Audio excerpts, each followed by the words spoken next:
கவலை இல்லாம colour print பண்ணுங்க, அதுவும் மிக குறைஞ்ச விலையில. Epson eco tank printers. இது வெறும் ஃபேபுலஸ் இல்ல, இது totally printabulous. Here I can see Mavasa there, members from the media, and of course academia and industry who are here today, and ladies and gentlemen. Asking an infantryman to talk about technology, firstly, that is itself a big challenge. And moving ahead, when you have the ex-deputy chief, so-called now CDNS, sitting here and knowing everything, how it propelled over a period of time, and then the czar of technology also been called to share stage with me, so I think there's nothing left for me to speak. So after I got to know that Dr. Samir Kamath is also sharing this stage, I had to cut down my script to half, because whatever we speak is basically kind of a conceptualized and initiated by the DRDO. So I will try and remain different from that, because he is the one who is actually the master on technology. But what is important is, as far as the future battlefield is concerned, is the era of jostling and competition. The long peace is declining and comprehensive conflicts are on the rise. Means technology is going yellow. Means wherever you want, you can use the technology today. Over 50 ongoing conflicts and more than 100 nations. I used to call it 90, but I was corrected, it's more than 100 now. And Ukraine battlefield especially we are watching closely, because it is the living lab in terms of the conditions what we are having along our borders. So drones are stalking the armor columns, EW is jamming the radios, precision fires are reaching much beyond 100 kilometers range, info campaigns win wars even before a single shell lands. So if these are the situation we are facing, I'll just give out 3 Ds which are changing the war scenario today. Firstly, the democratization, that is the newest technology coming in, and has already been brought out that the platform alone is not relevant. It has to have number of layers supported by this democratized phenomena, that is AI, quantum, robotics, auto system, DEW, that is direct energy weapons, cyber tools, etc. Especially in the grey zone, these play a very important role. So the platforms may be there for a conventional when you have a contact and kinetic battle. But what happens to the other 3 quadrants? Who fights these battles? So these are the new players who have come in now. Diffuse, geographically independent but dependent. I'll explain it later. Demography, you have citizen soldiers, you have guardian force, you have merchants who are playing both sides and maybe selling the equipment to both sides to orchestrate the war or facilitate the war. As we look at the Indian context, if I have to look into Indian context, by virtue of you having the 2.5 front challenges or much more than that, we have to still make sure that whatever technology is coming in, it should still form the adjust itself within the 5 generations of warfare what we are having. It means the trench warfare will remain true to us. In the trench warfare, you'll still have the robo mule and the GS mule moving together, because that's what is the requirement. And going to indirect fire, maneuver warfare, hybrid warfare, and going to the latest generation 5 warfare. So these 5 warfares we have to deal with. Decade of transformation has already been given out. That also we are working on the 5 pillars of transformation. And all these 5 pillars, if I can say that, requires technology to kind of upgrade itself. I'm happy to know that Industry 4.0 has moved to Industry 5.0. What was 4.0? 4.0 when the AI, quantum and all this has been talked about. But the 5.0 has realized that the rebalancing is required to bring in the human element. That is, technology is there not to replace human but to support them. What it means, it's a melange of the ecosystem and the technology. Both have to meet. Now, why it is important for us, especially for the Indian Army, because as for the Mask of War book is concerned by Carl Bilder, it says the USPs which are there for the Air Force is of course the technology, and for the Navy its platform. But in case of Army, it's always the word over is the human resource. That's why this Industry 5.0 is music to my ears, because we are looking at human-centric technology adoption. We look at humans amplified by AI. Therefore, the creativity, the empathy factor, problem solving, turning data into decisions must remain as a kind of a control of the human being. There is another thing called as technology generation 7. The 7.0 is of course the new mobiles which are coming of that generation, the computers of that generation, video game consoles, and 7 nanomillion technology for microchip. I think Anurag will be able to correct if I am wrong. 7 nm stands for that. So what I am saying, all this combined together, and this is all is on the table for me to kind of integrate, interpret, and thereafter make sure that the Indian Army gets to gain from it. Before moving ahead, I would like to just clarify as well what is the melange or convergence of the technology and the geography. As far as India is concerned, by virtue of our land borders, the way we are having it, land will remain the currency of victory. And if you take your mind back to the meeting which took place between President Trump and Putin, Alaska, they also discuss about the land only. So, therefore the technology must give me dividend on land for destruction, occupation, eviction, or any action which is required to be carried out even in the virtual realm. So what is the end state we are visualizing? Smart boots on ground, share space with bots. Ears on the net, that is electronic, ELINT, cyber sensor, communication, quantum encryption. So ears on the net with the eagle on the arm, starting from the FPVs to the logistic drones to the UCAV. Moving ahead, mind in the cloud, eyes in the sky. Means we have to make sure that the cloud-centric warfare has to take place, but I always talk about cloud-centric and network-centric has to have a mix, because the battles can get isolated. Battles may have to be fought without the presence of technology. You may get kind of a devoid of the technology. Even in that condition, you should be able to fight the battle. So it has to be a melange between the two. So mind in the cloud, eyes in the sky, because ISR is most important to shorten the kill chain. Decisions at the edge.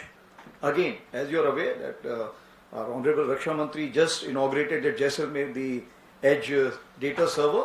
What it means, the data centric warfare we are taking as forward as possible and then connecting through the networking, so that we have a more flexibility in carrying out operations, whether it's regional or its complete front.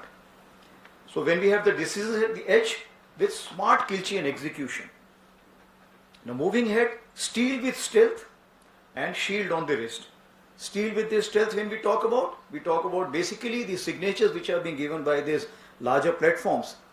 That makes them more vulnerable, visible. Therefore, as far as they are concerned, they have to kind of make sure that some kind of a stealth comes in. Shield on the wrist, of course, at this point of time, as we know, that 12 lakh population, if it is there of the Indian Army, everyone, where is he? What is his condition, his biological condition, his location, everything counts. So digital enablers, biosensors to detect injury, all these things are required. Moving ahead, so where are we? That's what is something important to know. As far as legacy systems are concerned, they are here to stay, because you cannot change them so fast. It's like a social change. You have to have a 30-30-30 phenomena. So if that be the case, the oldest legacy system will at least stay for next 5 to 7 years.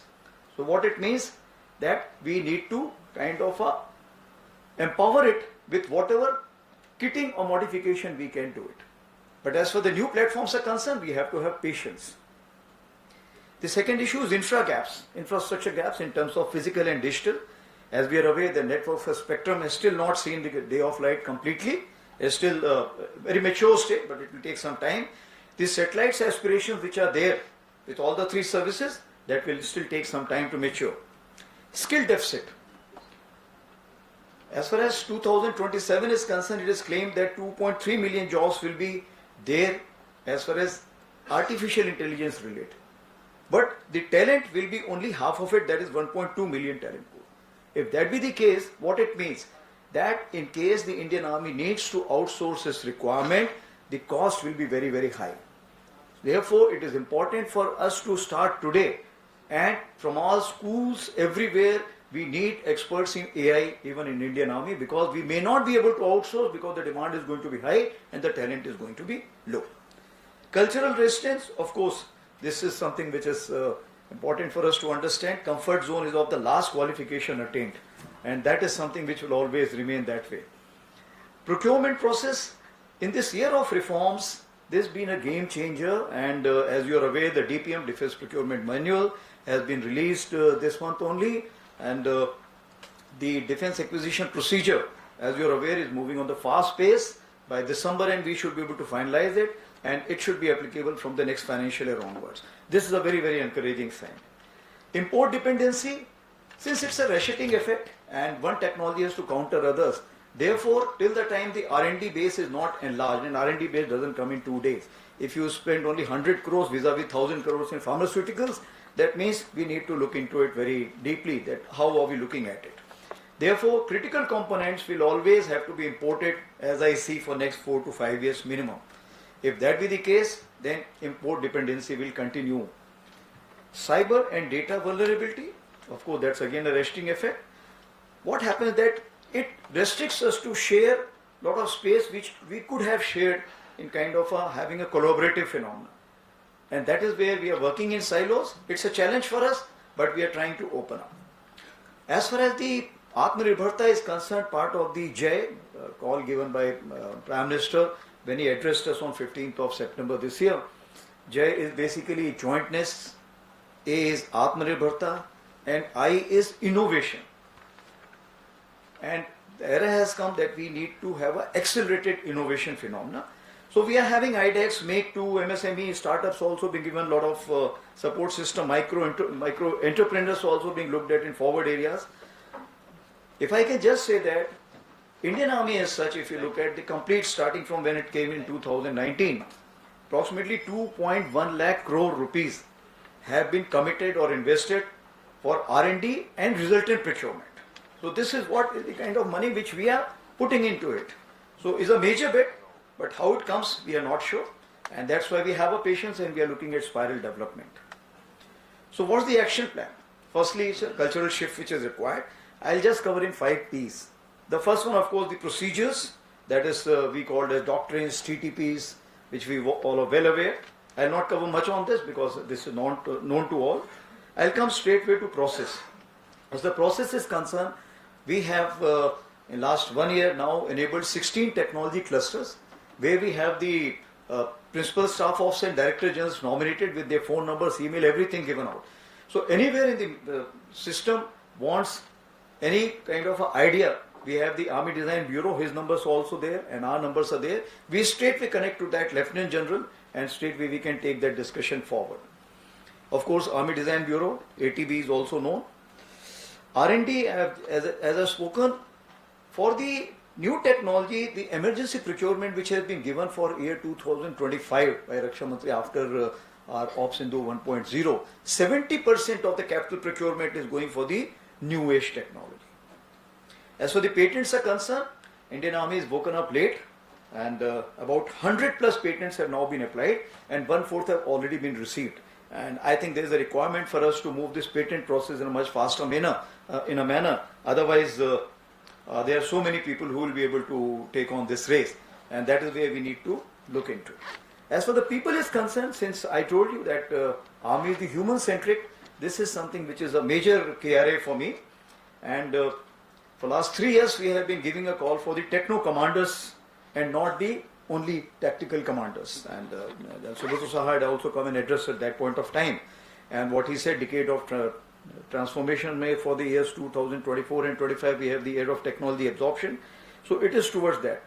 And what we have done now, that we have a number of MOUs with the IITs in terms of studies, development, research and development, but the manpower was less. So even the MTech courses from 65 now we have made 95 this year. So that we have adequate manpower going back to the IITs and acting as a kind of a catalyst as well as a via media or a liaison between the two to understand the Army's requirement and interpreting into the technical manner. Interns, for the first time, Honorable Raksha Mantri has sanctioned about 75 interns we will be able to hire and paid internship so that we get to gain from them and they get to gain from us. That is what we are looking at. And outsourcing that we are working out in a big way.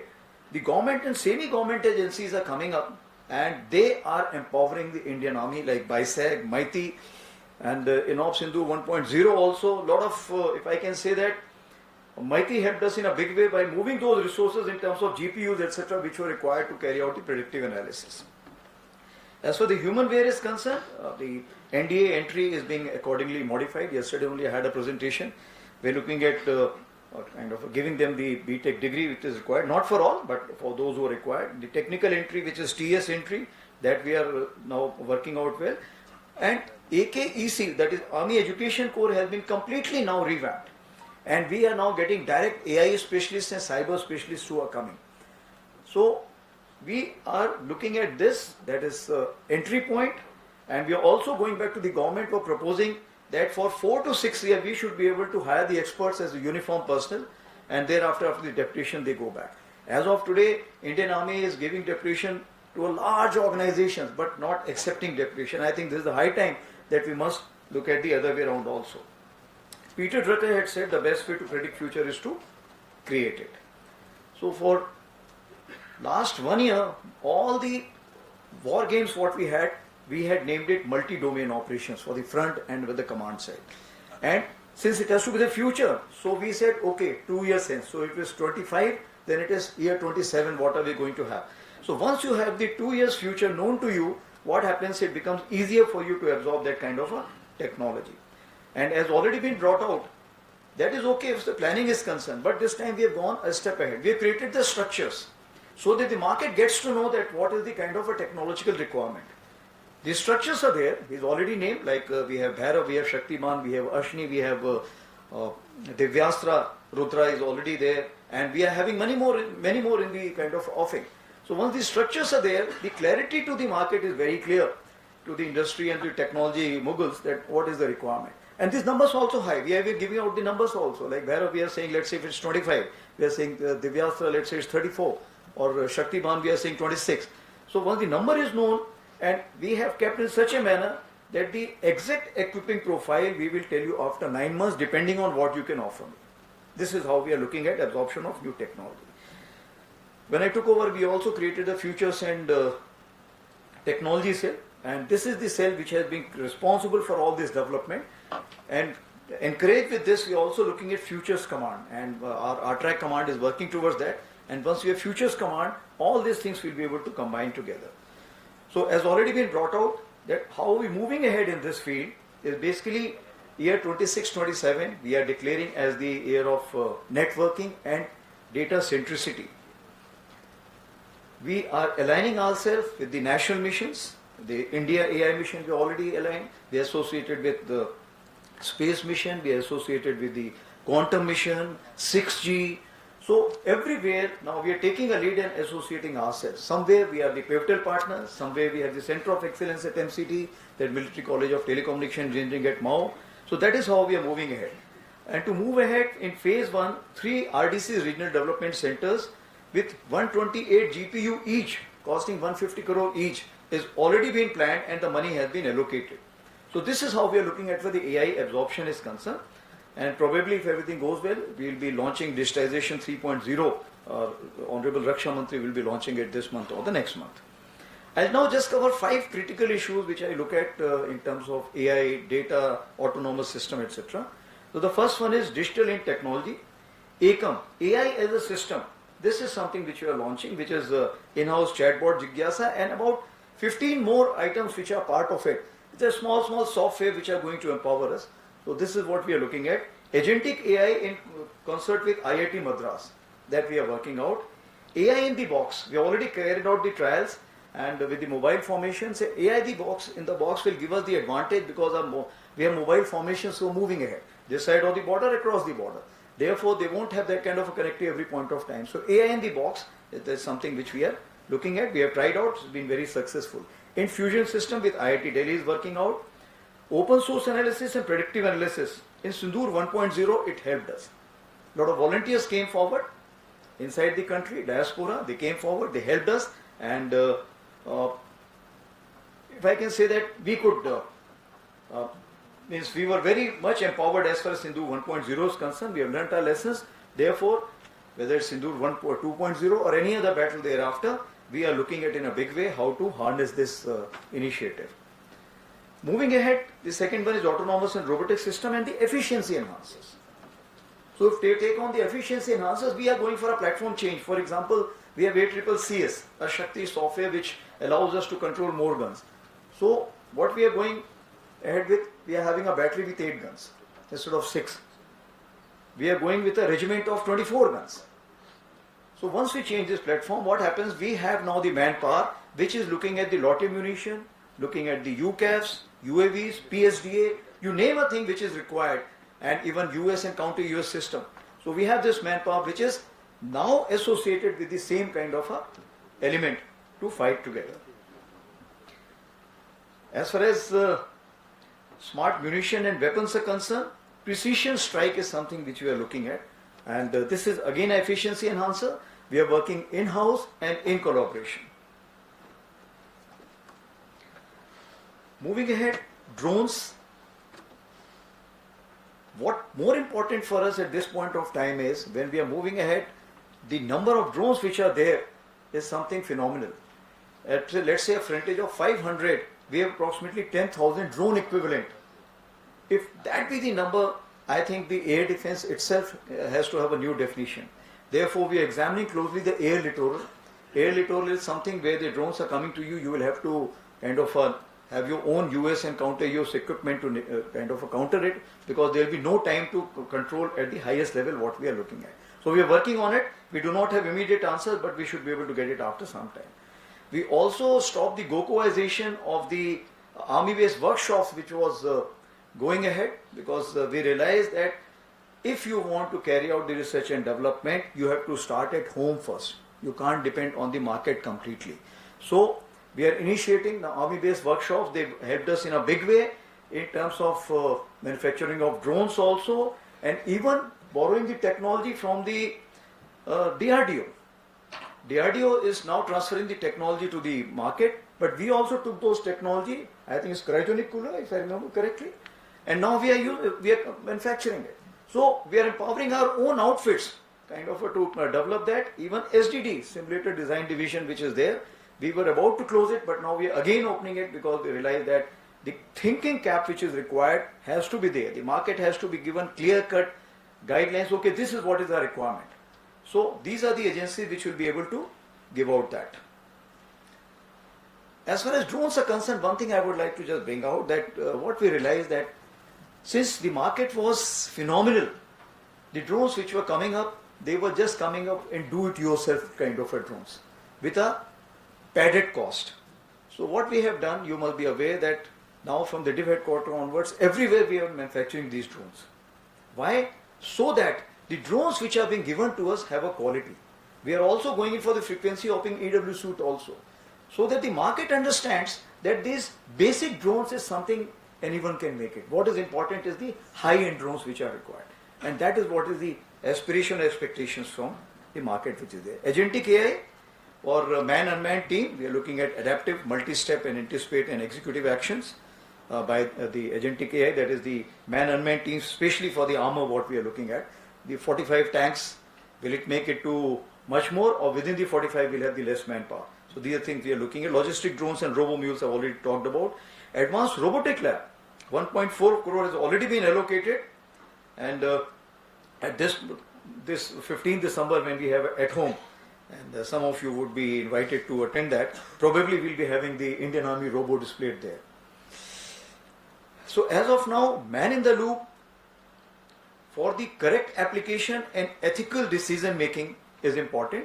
Therefore, Mission SWAG, which we have started, that is synergized weapons, automated augmented tactics, we are making sure that the man in loop remains there, and that is what we are propagating as of now. When I talked about the 3 P's, I had stopped at the 3rd P, that is people. The 4th one is partnership. So we have the AI incubation cell which is already working in Bell, but we have the partners from Bombay and other places also, including IISS, if I remember correctly, from Bangalore. And Agni Shodh I inaugurated in INP, that is Madras, IIT Madras, it was inaugurated, that is a research center. Regional training nodes have come up in a big way, about 3 to 4, and we are going to increase that. And MOUs already talked about. As for the platforms are concerned, like I told you, today we are looking at modification of the that is of the platform by improving the kitting.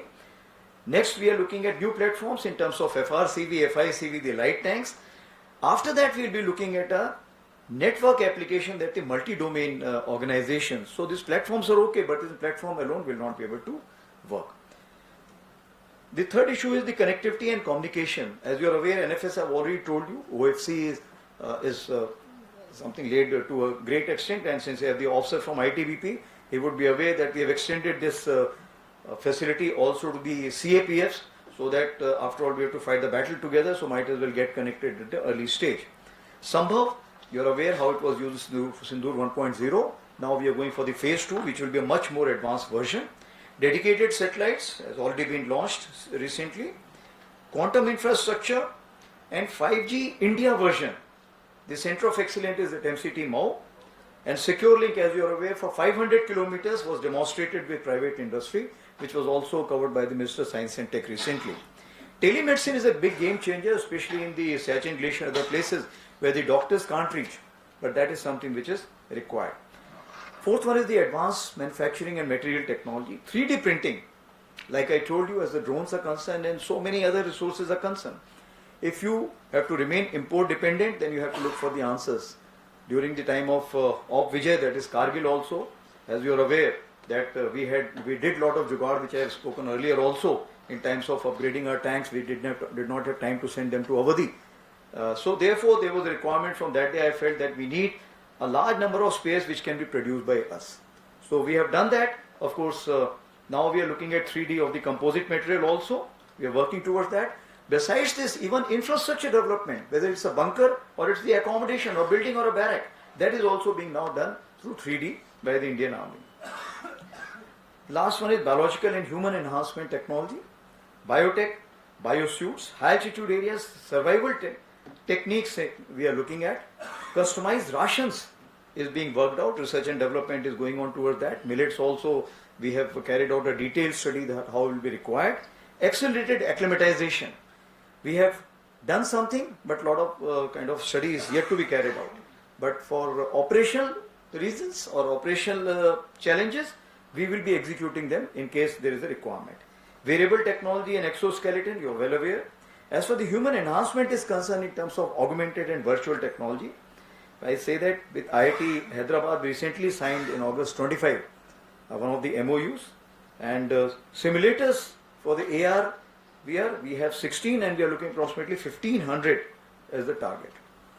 So in this complete gamut, I'll just give out the players who have an important role to play. Firstly, the Troika, which I keep talking about, of course the industry, academia and the military. And when I say academia, I include the think tanks in any case. The second rhombus which is there is basically the R&D, which is the government R&D. We have the Secretary DRDO here, the financiers and policy maker. So the military as such become the fulcrum of connecting these two triangles or the rhombus. So if that be the case, we will continue to play the role, and we are open to any kind of suggestions. We are approachable at all fields, and whenever anything required, you may contact any of us to take this journey forward, because we have to travel together. It's a collaborative work, and no single agency can fight the battle alone. Thank you very much. Jai Hind.